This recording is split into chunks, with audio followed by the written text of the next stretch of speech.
On to the final movie in this wonderful set, this Poe Bela Lugosi set from Masters of Cinema. This is number 235, and we're going to be talking a little bit about The Raven.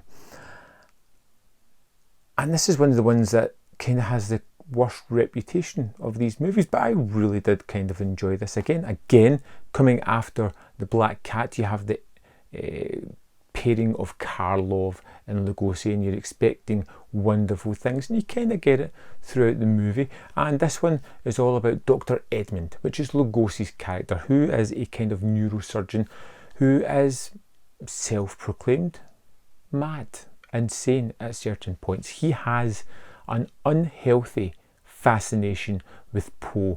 We're introduced to this character as he recites some of The Raven, and it's wonderful, as you would expect. Lugosi hitting his mark on every accent, high and low, within that little poem. It's just wonderful to hear him. I could have listened to the full thing as he read it, and we find that he has been tapped up because this judge we meet at the start, his daughter has looks as if she's on death's door and needs some urgent care, and this retired doctor, who is researching something that we don't really know, could possibly help.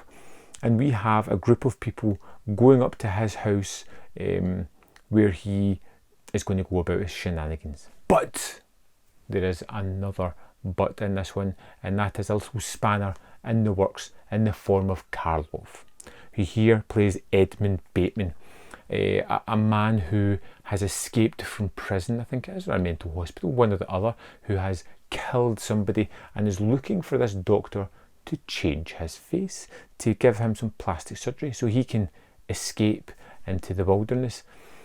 And this crazed doctor, Richard, decides to do this plastic surgery, but instead of aiding this man, he makes him horribly disfigured. So you have Karloff in a typical heavy makeup that he sometimes wears, and he is now a slave to this doctor. If he doesn't do his bidding, the doctor won't change him back, and he is a kind of reluctant pawn in this man's game. And what I liked most about this is it feels almost like a 30s version of Saw.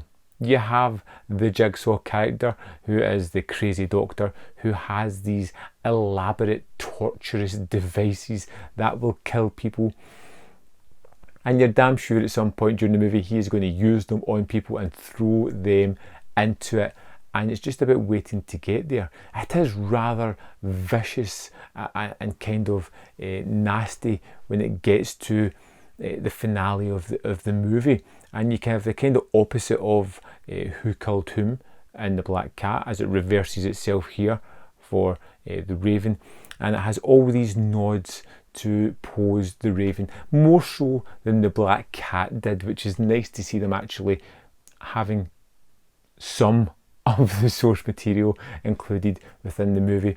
You've got Lugosi and Karloff giving really wonderful performances, because you really get this idea that Bela is an insane madman who's incredibly smart.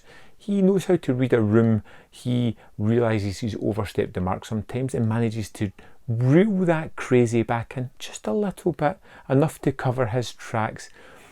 And then you get Karloff, who is this kind of sullen figure who's been disfigured, who is horrifying people throughout the movie, who actually seems to have a good side, a moral compass throughout the movie. He doesn't want to do some of the things that Lugosi is urging him to do. There is trapdoors and secret ways down into this torture chamber that he has, and it's incredibly fun. A little bit brutal and a little bit dark, but I kind of like that within these movies. And you get the tussle between Karloff and Lugosi at the end, which is mutual destruction yet again, which happened in The Black Cat, happens here in The Raven. And although it's fun and it's dark and it has these beats, it's not as rewatchable as The Black Cat. It doesn't have as much under the surface or enough mystery to keep you going back to it that makes it playful enough for you to get super enjoyment out of it. And that is by no means a bad point on the movie. The movie's still good and it's still one I will revisit The Black Cat was just so much more.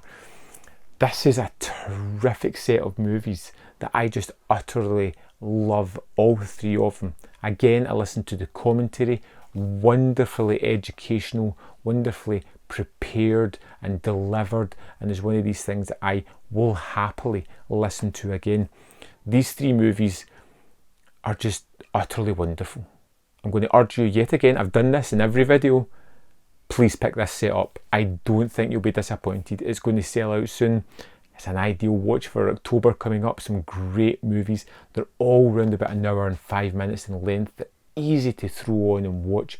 I've watched them all multiple times already, and I think they're fantastic. I would love to know your guys' thoughts on the Raven. Let me know in the comment box below, and I'll see you next time on Man v Film.